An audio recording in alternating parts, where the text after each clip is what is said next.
Hi, this is Dr. Perry Carpenter. I'd like to thank you for taking the time to join me on today's video. On today's video, we're starting a brand new series entitled X-rays and Medical Research in the QME Evaluation.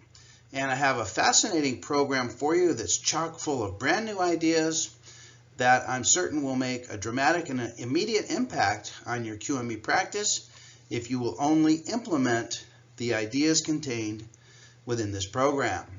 Now, in approximately 6 hours from now, when this program concludes, you and I will both have an epiphany and a realization, and that is that the entire purpose of this whole program was one simple thing, and that is to help you improve the content and the quality of your QME reports. And I have dozens of ideas to share with you surrounding two simple concepts. Number one is ordering the necessary diagnostic studies that are required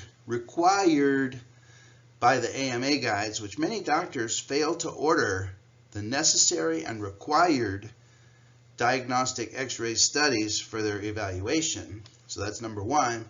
And then number two is to perform necessary medical research for the resolution of disputed issues and incorporating your findings of your medical research into your QME final report. If I can convince you to adopt these two procedures, ordering necessary diagnostic studies, and number two, doing necessary medical research, is going to dramatically improve the content and the quality of your report, and it will also impact the complexity level that you're able to bill your report for.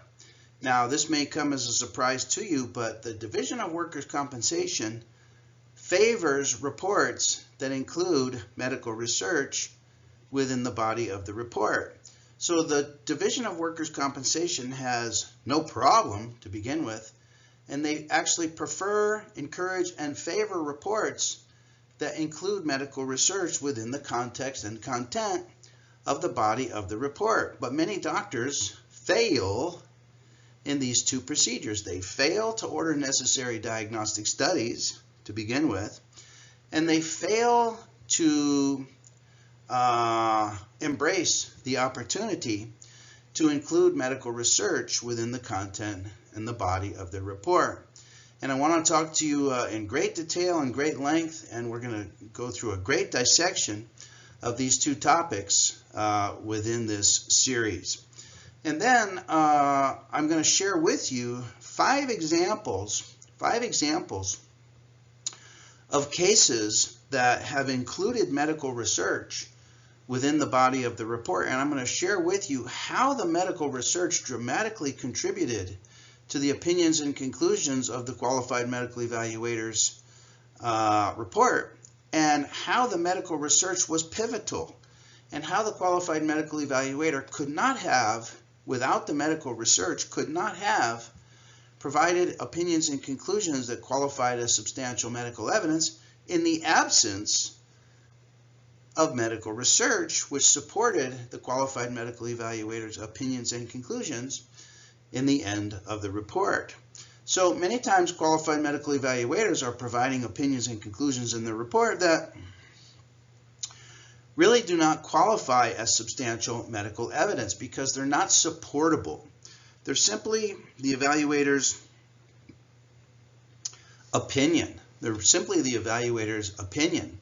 And I'm going to share with you some references from the DWC itself that encourage us as qualified medical evaluators to support our opinions. Okay, so it's one thing to provide opinions. We are required to provide opinions. It's entirely another matter to support those opinions and conclusions with references from the literature. References from the literature. And it's the medical research that allows us to reference the literature. So when you provide opinions and conclusions, in order for those opinions and conclusions to qualify as substantial medical evidence, they need to be supportable with how and why reasoning. Well, the best way to obtain how and why reasoning is to have references that support your reasoning. And many doctors do not take the opportunity to incorporate the medical research within the content of their report. And I'm going to share with you 5 examples, 5 fascinating examples that will thoroughly indoctrinate you into the many opportunities that are available to you in your reports for incorporating medical research into your reports. So I have a fascinating program for you, and I hope that you enjoy it very much, and I hope that you will adopt these procedures with your very next evaluation. Okay, so with that as our introduction, let us begin.